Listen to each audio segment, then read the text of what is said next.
when we're talking about shootability, there are traits of an optic that are more desirable than optical performance. So I'm going to restate that.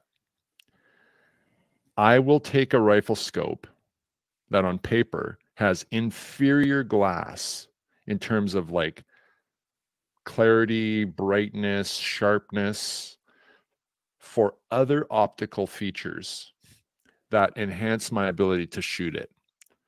What's he talking about? Like, why is he talking that way, right? I'm talking about, think of it this way. The gun is your truck. Okay? Your rifle scope is the steering wheel and it's your windshield. Those are two separate things. Okay? We're talking about the windshield right now. So if you got a tiny little porthole of a windshield, all of a sudden you drive differently.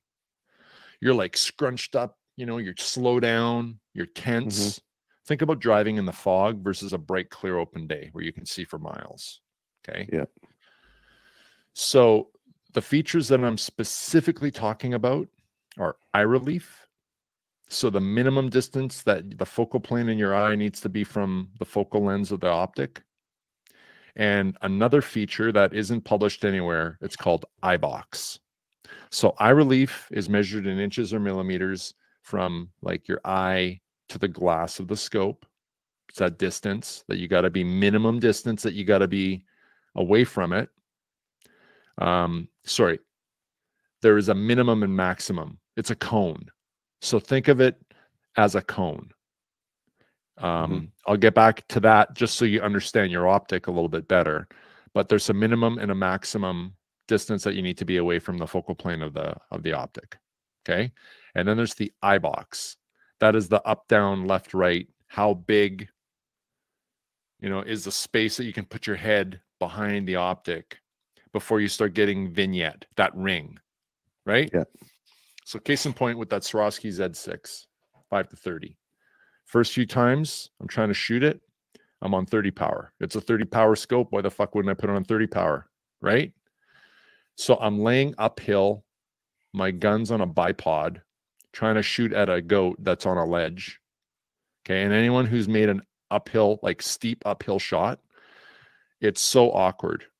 You're like using your feet so that you're kind of getting perched behind the gun, right? You know that you don't have great shoulder contact with a butt pad.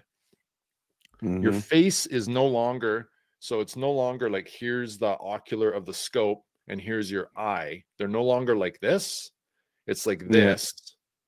Your optics pointed like this, and your face has now rolled forward, so you're kind of looking like that.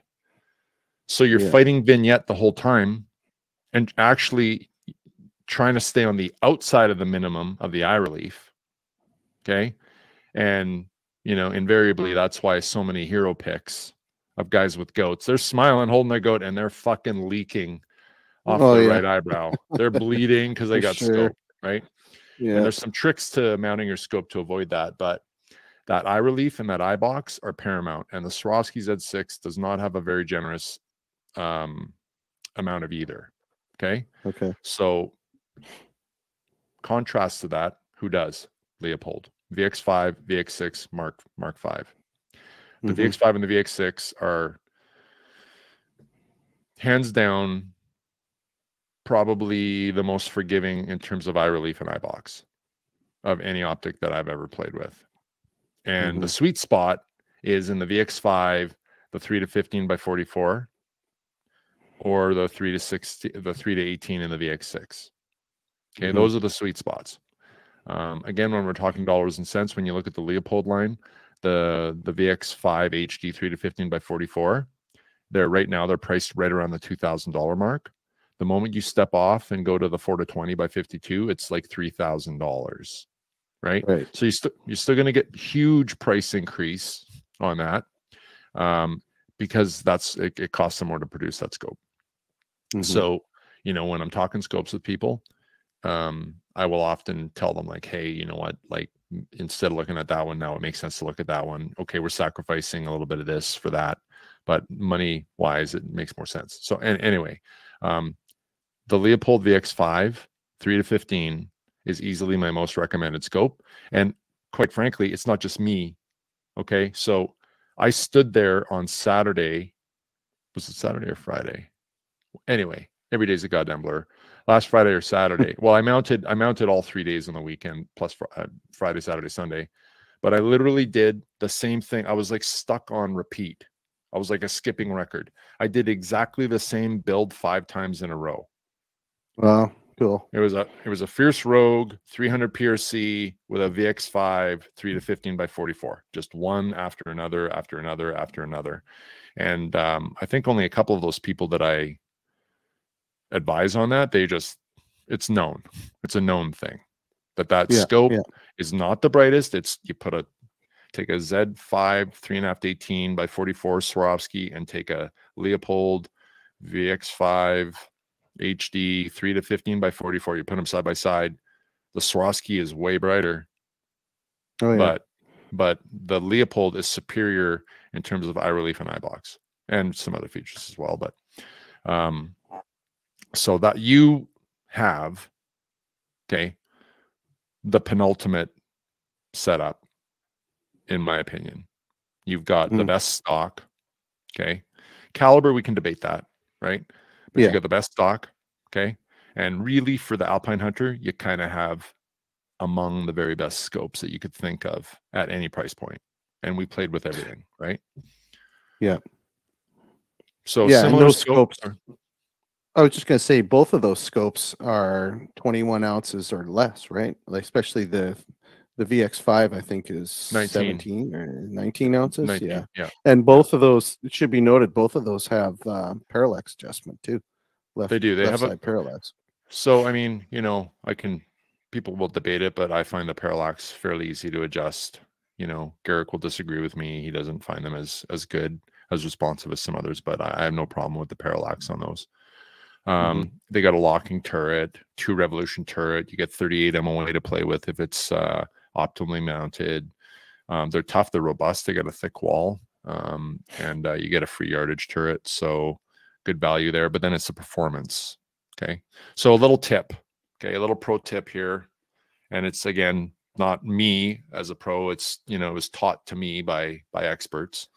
So if you're going to be shooting your gun on the bench, pretty easy to set that up. But if you think that you're going to be shooting that gun in the Alpine, up angle, then it's pretty wise to pitch that scope a little bit forward. So you got to reach for it when you're offhand or on the bench. But it's imperative when you mount a scope that you set it on maximum power. The biggest mistake people do is they put their scope on minimum because it's easy to look through. Okay. Yeah. And you don't give a shit about the clarity of the wall on the opposite side of the room when you're mounting it. You care about having the full sight box. Now, here's a little thing to kind of figure out where you are. So if you can see my hands, okay. So this is the cone of eye relief that I'm talking about here. So let's say this end is on the eyeball side, and this side is on the ocular side, right? So you don't want to be in the cone here, and you don't want to be in the cone here, because this here is vignette. When you're in this space here, that's where like your sight picture gets all scrunchy. You want to be in here, in this space right here. And you can find that by like literally just creeping behind the rifle scope. Back and forth, yeah. Yeah, and you'll find like it'll be good, and then you back away and it'll do this. And then you get forward and it'll kind of open up again. You get too close and it'll start to do that.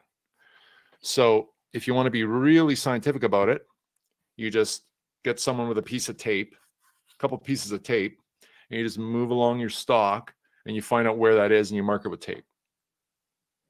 Now you know like where it is kind of on the stock, right? Then you can place it optimally for you. Like now, if you don't care about getting scoped, who gives a shit? But I'm here to tell you, if you observe that and you do it carefully, it'll reduce your chances of getting scoped. So operate within, the box, not in the cones.